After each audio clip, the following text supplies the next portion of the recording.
자, 오늘은요 창세기 39장을 중심으로 해서 도무지 절망하지 않는 자 요셉 이야기를 살펴보도록 하겠습니다. 잠언 24장 16절에 보면은 이런 말씀이 나옵니다. 대저 의인은 7번 넘어질지라도 다시 일어나려니와 악인은 재앙으로 말미암아 엎드려지느니라. 이와 비슷한 말씀이 시편 37편 24절에도 나옵니다. 그는 넘어지나 아주 엎드러지지 아니함은 여호와께서 그의 손으로 붙드심이니라. 아멘. 자, 무슨 말입니까? 하나님을 믿는 의인은 넘어질 수는 있어도 엎드러지지는 않는다라는 것입니다. 하나님을 믿는 의인은 7번 넘어질 수는 있어도 아주 엎드러지지 않고 8번 일어난다라는 말씀입니다. 참 힘이 되는 말씀이죠. 그런데 제가 이 구절들을 읽으면서 그런 생각이 들었습니다. 아니 도대체 넘어진다는 거하고 엎드러진다는 것이 뭐가 다른가? 그 말이 그 말 아닌가? 도찐개찐 아니야? 라는 그런 생각이 들었습니다. 그래가지고 한번 공부를 하면서 찾아봤더니요, 이 두 가지 단어가 다릅니다. 여기서 넘어진다라는 말은 히브리어로 이폴이라는 말입니다. 이폴이요. 그 뒤집어 엎어지다, 아니죠.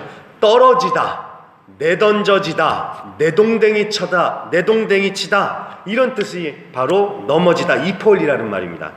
엎드려진다라는 말은요, 히브리어로 히포크라는 말인데 뒤집어 엎어지다, 전복되다라는 그런 뜻을 가지고 있다고 합니다. 그러니까 다시 일어서지 못하게 그 존재의 흔적조차 찾아볼 수 없을 정도로 아주 철저하게 멸망당하는 상황을 가리켜서 히포크, 엎드러지다라는 말을 쓴다고 합니다. 그래서 창세기 19장에 보면은 소돔과 고모라가 하나님에 의해서 멸망을 당합니다. 그럴 때 정말 흔적조차 찾아볼 수 없을 정도로 망하는데요, 그때 멸망했다라고 했었을 적에 쓰는 말이 바로 여기서 엎드려지다, 히포크라는 말을 씁니다.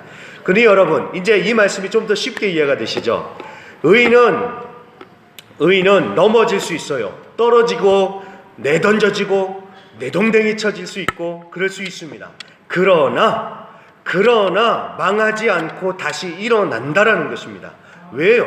하나님께서 하나님의 손으로 꽉 붙들고 계시기 때문에 다시 일어날 수 있다라는 것입니다. 이해가 되십니까? 예, 동의하십니까? 아멘이시죠? 예. 그래서 한번 따라해 주십시오. 한번 따라해 주세요. 넘어질 수는 있지만 엎드러지지는 않는다. 예, 다시 한번요. 넘어질 수는 있지만 엎드러지지는 않는다. 아멘. 그렇습니다. 오늘 하나님께서 주시는 말씀이 바로 그것이고요. 오늘 말씀에 나오는 이 요셉의 인생이 딱 그랬습니다. 이 요셉은 어렸을 때는 아버지의 사랑을 독차지하면서 자란 정말 귀하게 자란 사람이었습니다. 요셉이 어떤 옷을 입었는지 혹시 기억이 나세요? 채색옷이라고 합니다. 채색옷이요. 이 채색옷이라는 것이 그냥 비싼 명품 옷이구나 이 정도로만 생각할 것이 아니라 이 채색옷은 당시에 왕자나 공주들만 입었던 옷이라고 합니다. 그러니까 아버지가 얼마나 이 아들을 귀하게 키웠는지 딱 그것만 봐도 알 수가 있겠죠.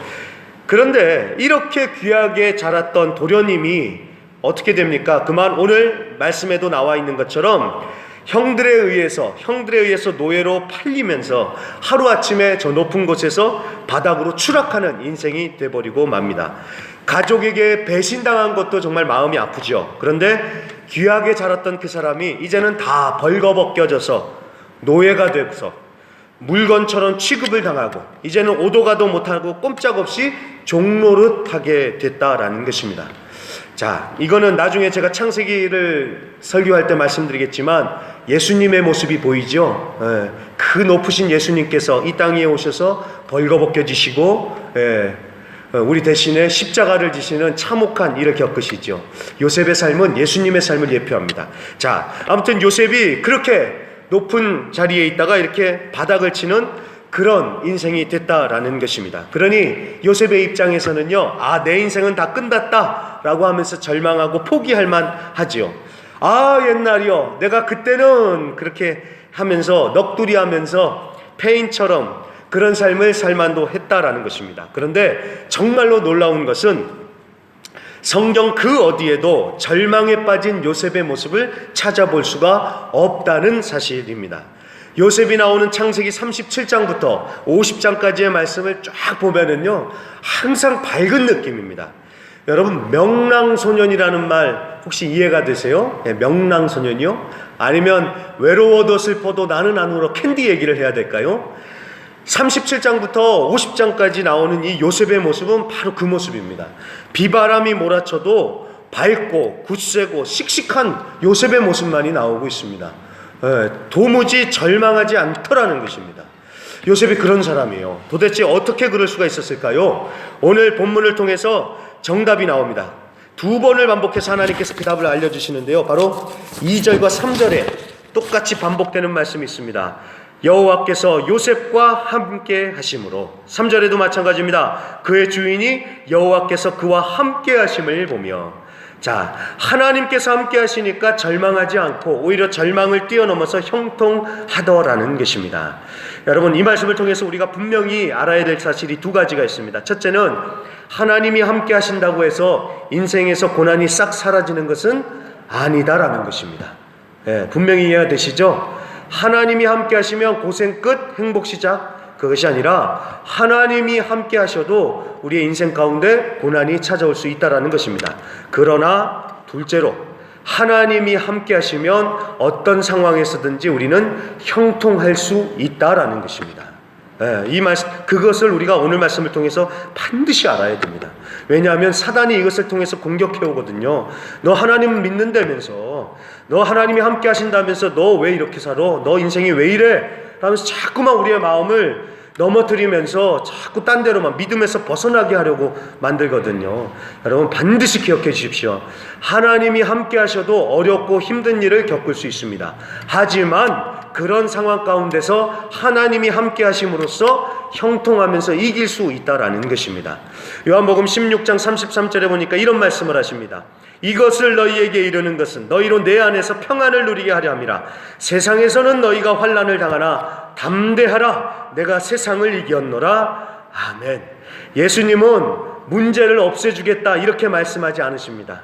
너희가 세상에서 환난을 당할 수는 있지만 세상을 이긴 내가 너희와 세상 끝날까지 함께 하겠다. 예수님은 그렇게 약속해 주셨습니다. 여러분, 말 잘 들어야 돼요. 이 말씀을 잘 들어야 돼요. 내가 너희의 고난을 없애주겠다 이렇게 약속하신 것이 아니라 내가 너희와 끝까지 함께 하겠다. 그러니까 나를 붙들고 견뎌라. 예수님 이 말씀해주고 계신다라는 것입니다. 여러분, 주님이 함께 하신다고 하는데 힘이 나겠습니까? 안 나겠습니까? 힘이 나야지요. 힘이 나야지요. 전에 저희 아이들이요, 축구 연습을 하는 것을 보러 제가 간 적이 있었습니다. 갔는데 아이들이 굉장히 많더라고요. 그런데 이 부모 마음은 다 똑같지 않겠습니까? 그 많은 애들 중에서도 누구만 보겠습니까? 지 자식만 보겠지요.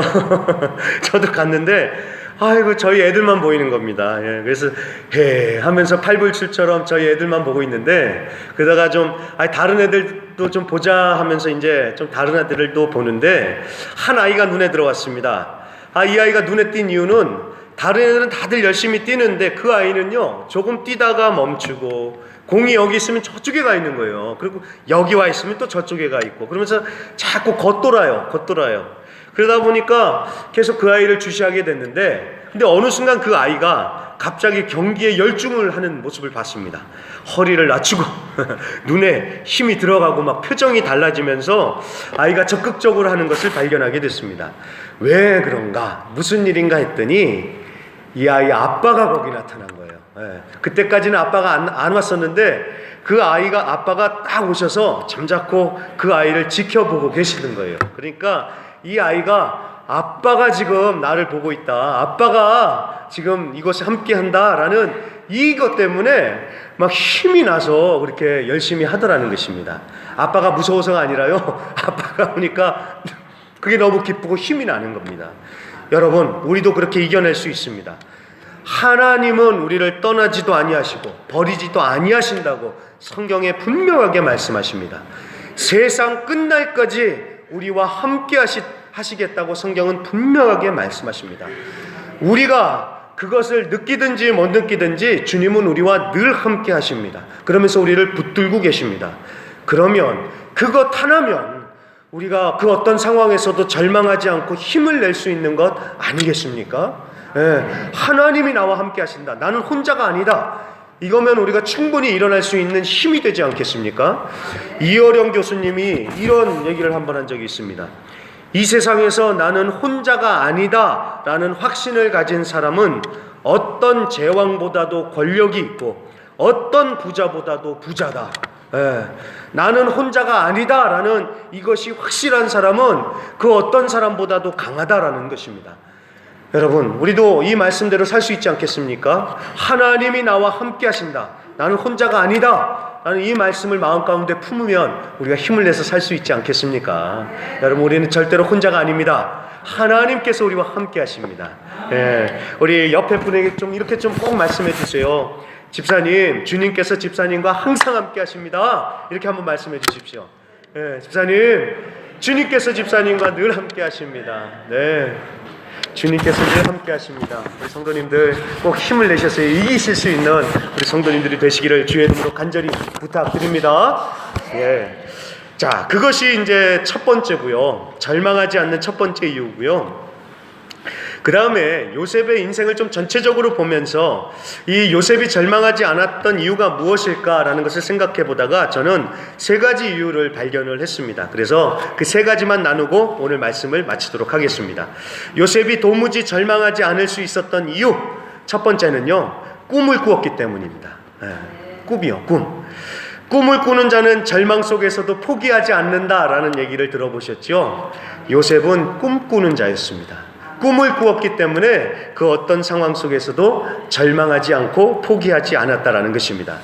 이 요셉의 별명이 무엇인 줄 아시죠? 요셉은 꿈꾸는 자라는 별명으로 불렸습니다. 형제들과 부모님이 요셉에게 엎드리는 꿈을 꿨죠. 그런데 요셉이 스스로가 그런 꿈을 꾸는 것이 아니라 하나님께서 요셉에게 그런 꿈을 주신 것입니다.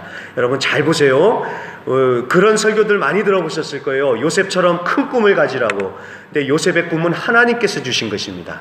자기가 자기의 야망으로, 자기의 욕심으로 꾼 꿈이 아니라 하나님께서 그런 꿈을 꾸게 하셨습니다. 자, 그 꿈을 주셔가지고 또 그 꿈 때문에 대가를 치러야 했었지요. 자, 아무튼 요셉은 그 꿈을 마음에 품고 역경을 이겨냈을 것이 분명합니다. 그런데 여러분, 제가 말씀을 잘 보면은요, 제가 봤었을 적에는 요셉이 단순히 그 꿈만 꾼 것이 아니라는 생각이 들었습니다. 무슨 말이냐면은, 자, 우리는 이렇게 생각할 수가 있습니다. 요셉이 모든 사람이 다 자기에게 엎드리는 인생 성공, 대박의 꿈, 이 꿈을 가지고 요셉이 버텼구나, 우리는 이렇게 생각을 할 수가 있는데 그렇지 않은 것 같아요. 제가 봤었을 적에는 요셉은 그 인생 성공의 꿈을 넘어서는 꿈 너머의 꿈, 꿈 너머의 꿈을 가지고 있었기 때문에 요셉이 이 절망을 이겨낼 수 있다고 저는 그렇게 결론이 내려졌습니다. 그 꿈 너머의 꿈이 무엇이었을까요? 바로 하나님 나라에 대한 꿈이었습니다. 자, 이게 무슨 말이냐면요, 요셉은 창세기 50장에 보면은 나중에 자기가 죽을 때에 유언을 합니다. 뭐라고 유언을 하냐면, 후손들이 나중에 애굽을 떠나서 약속의 땅 가나안 땅으로 돌아갈 적에 자기의 유고를 가져다가 그 땅에 묻어달라라고 그렇게 유언을 합니다. 이것은요, 단순히 내가 고향 땅에 묻히고 싶다 이 얘기의 수준의 의미가 아니라 자신은 애굽이 아닌 하나님께서 약속하신 그 땅에 영원히 살리라 라는 이 믿음으로 그 부탁을 한 것입니다. 그래서 이것이 얼마나 대단한 믿음이었는지요, 히브리서 11장 22절에 보면은 요셉의 믿음을 얘기할 적에 바로 이 유언을 다시 한번 언급을 합니다. 요셉이 했던 일이 많은데 히브리서 11장에는요 그것이 다 제쳐두고 요 얘기요, 자기 유고를 들고 가라 유언했던 것을 요셉이 믿음으로 그렇게 했다라고 꼽더라는 것입니다. 자, 여기서 요셉이 꿈꿨던 약속의 땅은 결국 무엇이었을까요? 영원한 하나님의 나라다라는 것입니다. 요셉이 가졌던 꿈 너머의 꿈은 바로 그거였던 거예요. 사람이 자기를 우러러보면서 출세하는 이 꿈이 요셉의 꿈이 아니라 이 꿈을 넘어선 그 하나님의 나라를 꿈꿨기 때문에 요셉은 절망하지 않고 능히 이겨냈다라는 것입니다. 여러분, 바울도 똑같은 고백을 합니다. 고린도후서 4장 16절에서 18절에 보면은 자신이 환난을 받지만, 그러면서 겉사람은 낡아지지만 절대로 낙심하지 않는다고. 왜냐하면 자기가 주목하는 것, 자기가 꿈꾸는 것은 눈에 보이는 이 땅의 것이 아닌 보이지 않는 영원한 하나님의 나라이기 때문이다 라고 바울도 똑같은 고백을 하고 있습니다. 그렇습니다, 여러분. 절망을 이기는 힘은 하나님의 나라를 꿈꾸는 것입니다. 이 세상에 마음 두고 잠깐일 뿐인 이 세상의 것을 꿈꾸면요, 여러분, 만족함이 없습니다. 절망할 수밖에 없습니다. 이 세상의 것에 마음 두고 살면 그것 때문에 시험 들고요, 그것 때문에 상처받고, 또 이 세상 사람에게 우리가 뭔가 바라고 거기에 마음 두고 살면 사람 때문에 시험 들고 사람 때문에 시험 당합니다. 하지만 영원한 하나님을 바라보고 하나님의 나라를 꿈꿀 때에 우리가 절망하지 않고 이길 수 있다라는 것입니다. 우리 성도님들, 꿈꾸세요. 꿈꾸십시오.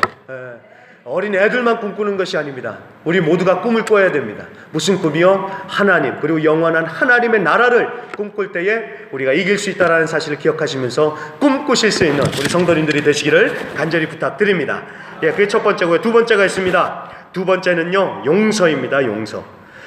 요셉은 용서의 사람이었습니다. 우리는 사람 때문에 웃고 사람 때문에 웁니다. 절망하는 가장 큰 이유도 사람 때문일 경우가 많습니다. 어떤 분이 그러셨어요. 예전에요. 기도하자고 하면 기도하고, 전도하자고 하면 전도도 하고, 또 헌금 내라 그러면 또 헌금도 낼 수 있겠대요.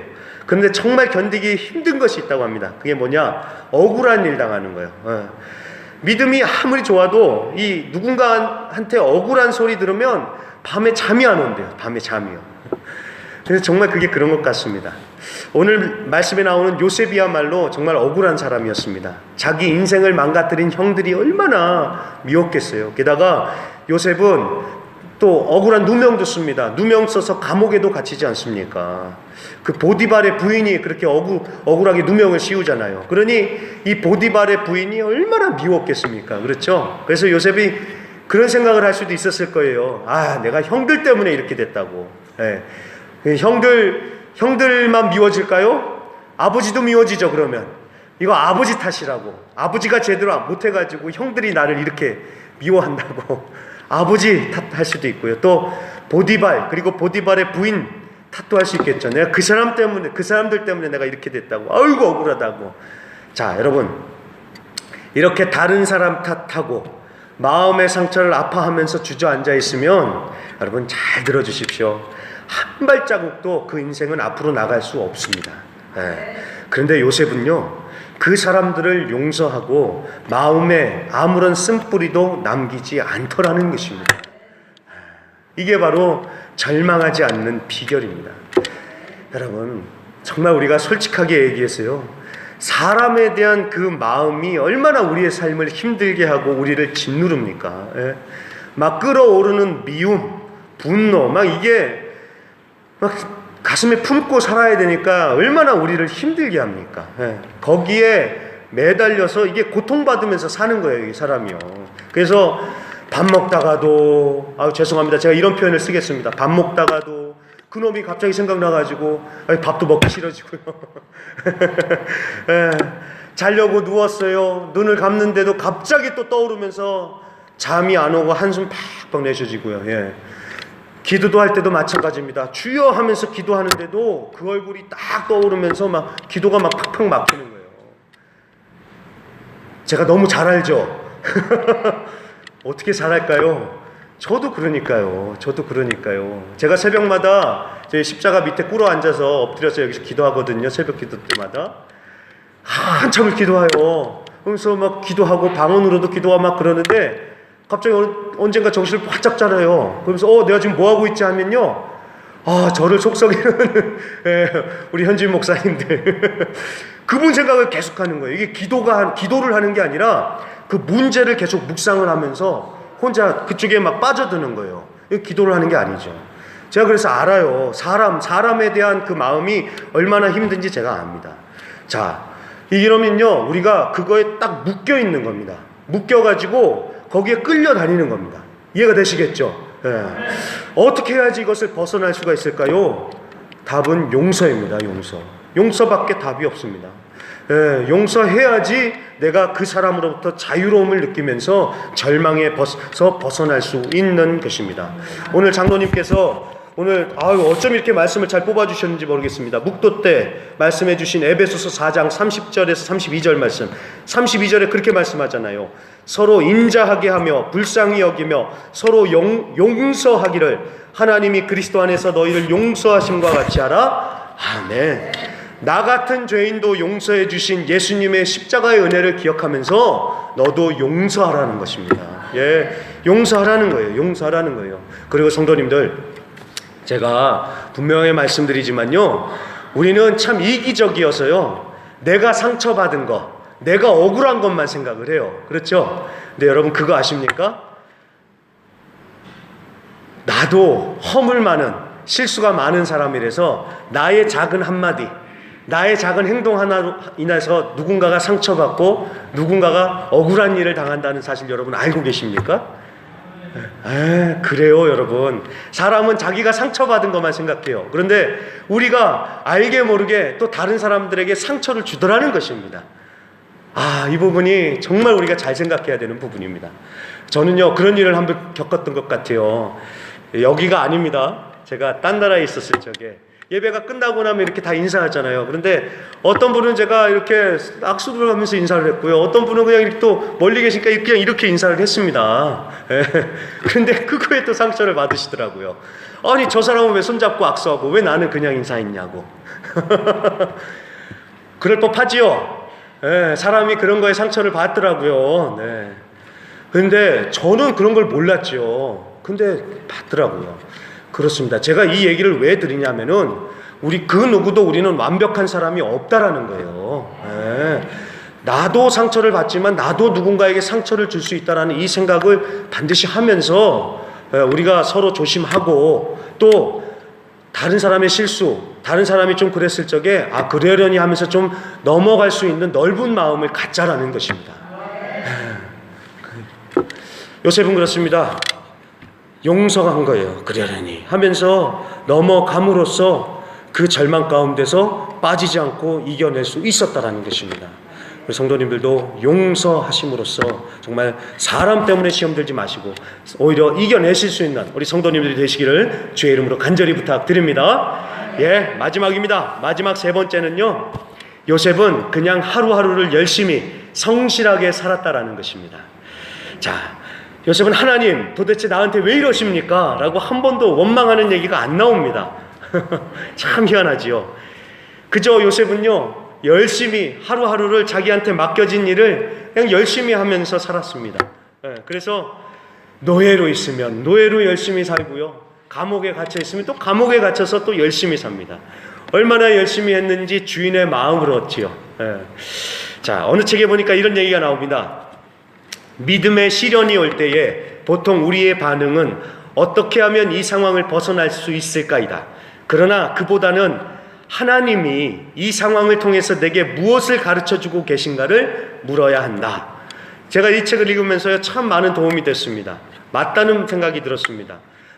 힘들고 어려운 일이 생겼을 적에 하나님 왜, 아니면 어떻게 이 상황을 벗어날까요? 이게 아니라 하나님 이 상황을 통해서 내가 무엇을 배워야 합니까? 이것을 물어보는 게 더 현명하다, 지혜롭다는 생각, 이것을 통해서 배웠습니다. 그런데 여러분 잘 생각해 보면요, 제가 경험을 한 경우에는 대부분의 경우 뭔가 어려운 일을 당하잖아요. 그래서 저 물어봐요. 저도요. 하나님 저한테 뭘 가르쳐 주시려고 이렇게 하십니까? 저도 물어보는데 저는 물어봐도요 도통 모르겠더라고요. 여러분들도 그러지 않으십니까? 물어보는데 잘 이해가 안 될 때 많지 않으세요? 도대체 하나님 이 어려운 일을 통해서 제가 뭘 배워야 됩니까? 물어보는데 이해가 안 될 때가 많지 않으세요? 저는요 도통 모르겠더라고요. 이 일을 당한 그 순간에는 모르고요, 나중에 지나보면은 그제서야 하나님께서 이렇게 인도하시려고, 이것을 가르쳐 주시려고 하셨나 보다. 저는 나중에 지나서 이해하는 경우가 많더라고요. 우리 성도님들은 어떤지 모르겠습니다. 어떠신지 모르겠는데 저는 그런 경우가 많았습니다. 그래서 저는 이렇게 말씀드리고 싶어요. 아마 다 비슷하시겠죠. 저나 우리 성도님들이나요. 우리가 알면 쉬울 거예요. 하지만 모르니까 이제 어려운데, 그래서 저는 이렇게 말씀드리고 싶습니다. 고난이 찾아올 때 어떻게 하면 이 상황을 벗어날 수 있을까 생각하기보다는 하나님이 이 상황을 통해서 무엇을 내게 가르쳐 주시려는가 물어보십시오. 그러나 도무지 알 수가 없으면 깨닫지 못하면 그저 지금 있는 자리에서 해야 할 일을 최선을 다해서 하십시오. 저는 이렇게 말씀드리고 싶습니다. 제 이유가 있습니다. 우리가 왜라고 하나님께 물어봐서 하나님께서 대답을 해주시잖아요. 그래도 여러분, 우리는 그것을 다 이해할 수가 없습니다. 이건 우린 잘 이해를 못해요. 왜냐하면은 하나님께서 그리시는 그 큰 그림을 우리 수준 낮은 우리가 어찌 다 이해를 하겠습니까? 그렇죠? 제가 아무리 우리 권능이 권찬이 그 꼬맹이들한테 설명을 해줘도 얘네들은 이 아빠의 그 큰 계획과 그 큰 포부를 이해할 수가 없습니다.